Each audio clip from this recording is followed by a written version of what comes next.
Again, good morning. I'm Brian Hill, President of the Pennsylvania Environmental Council, and I want to thank you for joining us as we talk about the Pennsylvania Climate Roadmap. I want to begin with some thank yous. We have a number of stakeholders here that I want to thank. We have Joyce Ferris from Blue Hill Partners who's joining us, Paul Hepperly from Rodale, Nathan Wilcox from Penn Environment. We appreciate them joining us. They're going to add some comments today. But I want to have a special thanks for Senator Erickson for joining us. He has a very important piece of legislation introduced related to this Senate Bill 265, and he'll be talking about that in a few minutes. I've worked with the Environmental Council for nearly 20 years, and over the course of time with our organization, we've been, I think, a catalyst at the tipping point for major environmental issues facing the Commonwealth. And right now, that issue that's facing the Commonwealth is climate change. 39 years ago, the Apollo 8 astronauts took this picture of the Earth from the side of the moon. And as you can see, it shows that we have a very wonderful but vulnerable planet. In fact, you could say that as you look at this globe, that we've always talked about the sky being the limit. And truly, for our species and our world, the sky is the limit. So we have a vulnerable world that's faced with a major challenge in climate change. After that picture was taken, we saw the first Earth Day, and we also saw the formation of the Pennsylvania Environmental Council, which for the last nearly 40 years has been working to improve environmental quality in the state of Pennsylvania. We do that through education and advocacy, but we also do it through partnerships. We pride ourselves in pulling together stakeholders to try to solve environmental problems that face the Commonwealth. Our organization is a statewide group. We have a very diverse board of directors that includes people from nonprofit organizations, environmental groups. Our board of directors includes people from business and industry. It also includes people who are local government officials and farmers. So it's been diverse, and it's been that way since the group was conceived. We have 25 staff people across the state in 5 regional offices. We have a central office here in Harrisburg, an office in Pittsburgh, one in northwestern Pennsylvania in Meadville, in the northeast in Luzerne, which is just outside of Wilkes-Barre. And we also have an office in Philadelphia, which is our oldest office. And we divide our work into 3 centers of excellence, one on water resources, a second on sustainable communities, and the third, which relates to our topic today, on energy and climate. Beginning 2 years ago, the Pennsylvania Environmental Council, because of concern about the potential impacts of climate change in Pennsylvania on habitat and on our human population, pulled together a group of stakeholders, again, a very diverse group, including representatives from the electric utilities, from business and industry, from consulting groups, from nonprofit organizations and state government, to develop a climate roadmap for what the state of Pennsylvania might do to try to reduce the amount of greenhouse gas emissions coming from our state. We came up with 40 different recommendations. The reason that we took action on this is because of general information that's come out over the last 2 years and has been reinforced in October 2006 by a report from the Union of Concerned Scientists that indicates we'll see substantial temperature changes here in the state of Pennsylvania and elsewhere. And the work that was done by the Union of Concerned Scientists, they looked at 2 different scenarios. What they called the lower emission scenario, which is if we try to address greenhouse gases in the state, try to reduce the amount of emissions that occur here, and also try to reduce those nationally and internationally, or the business as usual scenario with higher emission rates. And as you can see from this slide that they put together, the current number of days that are over 100 degrees in a summer in Philadelphia are 2. Even with the lower emission rates because of the greenhouse gases that are in the pipeline, we can expect by the end of the century that it will increase to 9. But if we take no action and we continue with the business as usual, we can see the number of 100-degree or higher days in Philadelphia to be 28 or higher. Those kind of temperature trends will apply across the state, and they not only mean that places like Philadelphia or Pittsburgh or any of the urban environments might be less comfortable to live, they also reflect the fact that we'll see changing habitat as the growing season changes and as water temperatures change. Significant changes related to that. Because of those concerns, which were reinforced by the Union of Concerned Scientists, we began to look at how we might address greenhouse gas emissions in our state. And we first took a look at the emissions that are currently occurring. We looked at a 2003 study that had been done by Penn State, and we updated that to look at a variety of emission categories ranging from residential to forestry and agriculture. What we found is that in the year 2000 in Pennsylvania, we emitted about 305 million metric tons of carbon dioxide equivalent or greenhouse gases. Pennsylvania, as a state, generates 1% of the international man-made greenhouse gases. Let me repeat that. Pennsylvania itself generates 1% of the international greenhouse gases.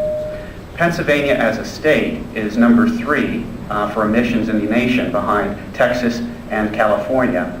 And if you look at our state compared to the top 25 nations that emit, we're in that top 25 category. So Pennsylvania is a significant player in the international environment. We looked at specific emissions in our state as it compared to the national averages, and for the most part we found that Pennsylvania's trends were similar to those national averages, with a few exceptions. If you look at electricity, for example, ours are slightly higher than the national average, and that's because Pennsylvania is a net exporter of electricity. If you look at residential and commercial, we're slightly higher than the national average because we have an older building stock in the state of Pennsylvania. If you look at fossil fuel, we're slightly higher because of the coal production that occurs in our state, as well as the refineries that we have there. Slightly lower on transportation because although our vehicle mile travel, the amount we drive every year, continues to rise, it's not rising as fast as it is around the rest of the nation. We also projected as to what the emissions would be out through 2025. And what we found is that if we look at 2010, based on current trends, our emissions will be around 335 million metric tons. By the year 2025, our emissions will be around 383 million metric tons, so a significant increase over the 305 that we have currently. Working with our stakeholders and taking their advice and recommendations, we established a goal of 25% reduction in greenhouse gas emissions below the year 2000 emissions for Pennsylvania of 305 million metric tons. So we want to get our emissions by 2025 down to 230 million metric tons. So we either need to reduce our emissions or store the carbon. We need to store about 153 million metric tons based on current projected growth by the year 2025. We looked at a number of different categories where we might, with our 40 recommendations, look at ways that we might make some changes. We looked at the alternative energy portfolio standards in Pennsylvania, increasing that to 25%, which would mean upping the renewables by 2025 to 15%, and the 10% that's currently available for things like waste coal, we would apply carbon offsets by 2025. We looked at adding a Tier 3 for energy conservation to the alternative energy portfolio standards. We think that should be done. We supported the inclusion and creation of a public benefit fund for Pennsylvania that would be underwritten by a surcharge on electricity. We think the state should update efficiency standards for appliances, and we should look aggressively at how we might do a carbon offset program to take advantage of the carbon or forest which sequester carbon in Pennsylvania. And because we're a coal production state, we should look at collecting the methane generated through that process. Under residential, commercial, industrial, we believe the state should look at a benefit fund for natural gas and see how that might be applied in our state. New building standards that apply either LEED or Energy Star standards from EPA to new buildings constructed in the state, and those standards applying to retrofit of buildings, particularly the Energy Star provisions. The governor's already committed to 25 by 25, which is looking at biofuels and biomass. 16 other states have looked at having 25% of their energy needs being met by those sources by the year 2025, and we support that effort.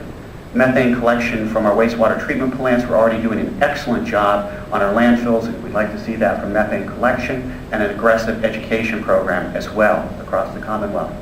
Under transportation and land use, we know that there's corn-based ethanol, but we think the state should look very carefully at cellulosic ethanol and its potential. In fact, there's a facility that's being proposed, or at least considered, in Clearfield County right now. We think there's enough biomass to support that. Tire efficiency, a very simple thing, but if we inflate tires to the manufacturer recommended levels, we can reduce our greenhouse gas emissions in the state by as much as 1 million tons of carbon equivalents on an annual basis. The keystone principles that were supported by the Economic Development Cabinet of the Governor's Economic Development Cabinet, we think those should be implemented on a broader basis across the Commonwealth to support smart growth. We support the Reform Commission's recommendations on public transit. The clean vehicle standards that have already put in place, the PAVLI standards, will lead to reductions. And truck idling, which is being considered for a number of reasons in the state, can lead to reductions as well. On agriculture, forestry, and geology, certain best management practices at the agricultural level can actually sequester carbon to a great extent, and Paul Hepperly from Rodale will talk to that in a moment.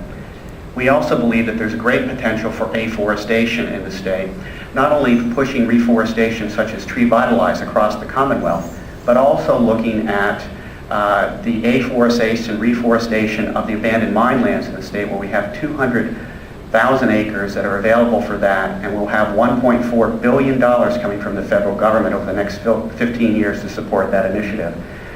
We, working with the Department of Conservation and Natural Resources, are also looking at carbon sequestration, geologic carbon sequestration, which we think has great potential and needs to be pursued in Pennsylvania. How can we close the gap? Well, if we look at the existing alternative energy portfolio standards, we project that we can get 7 million metric tons from that on an annual basis. That's already in place. Our existing forest resources give us about 14 million metric tons of carbon sequestration on an annual basis. Clean cars, which is already passed, will get us another 14 million metric tons of carbon equivalents, carbon dioxide equivalents. 25% of the biofuel will get us 12. Ag, and this is a conservative estimate for ag, would get us about 11 million metric tons through sequestration. If we push the alternative energy portfolio standards to 25%, we believe we can get another 18 million metric tons. Afforestation is 4 million metric tons, and other recommendations combined for about another 10 million metric tons, getting us to a running total of about 90 out of the 153 that I mentioned. So there's still work to be done. We think that the state needs to look aggressively at carbon sequestration for its potential. We think there's a lot of potential there through geology that we haven't included in our report. We also think that Pennsylvania should participate in a national cap and trade program, which can also lead to reductions. And finally, Governor Rendell has indicated that he will be announcing a strategy for climate in the state of Pennsylvania sometime later this summer. As he makes those recommendations, we hope that he'll look at our report for the information it has, and we'll create a climate council that over the next 6 months to a year will flesh out how we can get those additional 63 million metric tons. So we have a great challenge before us, but the challenge presents an opportunity. Edison once noted that people often miss opportunity because it arrives in overalls and it looks like work. Well, this is one of those cases where it's arrived in overalls and it looks like work, but we've got to do it to help protect the environment here in Pennsylvania, nationally and internationally. And it also presents a wonderful economic opportunity for certain companies that respond to the market that's changing in a carbon-constrained world. For example, Gamesa, which is a wind power company, is located in Pennsylvania, is now going to be generating not only electricity, but 1,000 jobs in western Pennsylvania. Con Energy, a company that focuses on solar, is also located in Pennsylvania from Europe. And an already based company here in our state, GE Technology, GE Transportation out of Erie, employs 4,000 people, and they produce the most energy efficient locomotives in the world, and they sell them all over the world, including in China. So we have an opportunity here, although we have a challenge as well.